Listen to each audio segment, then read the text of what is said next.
Good morning. So just arrived at Pangka no barangay of La Libertad Pangka. So bago lang kita naabot. After basin gikan diri no pag naog na to makakuha tag video. And ang atong venue is kuan ni diri, sir? Barangay hall ni. Okay.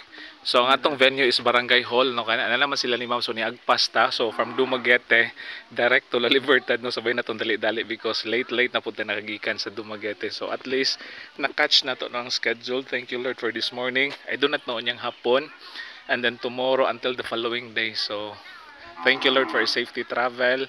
And akong balikon schedule na to no for today is Barangay Pangka no of La Libertad. And venue na to is gymnasium. So second tanga mo present. So exciting no and very happy. Thank you Lord. Okay, nice weather. Okay. And nice place no because overlooking ni siya no right after no makuha tag mga videos nga while going down no after sa tong schedule diri. Okay. So see you. Excited, happy. Thank you Lord and happy Tuesday everyone no. Bye bye no. God bless. Bye bye. God bless everyone.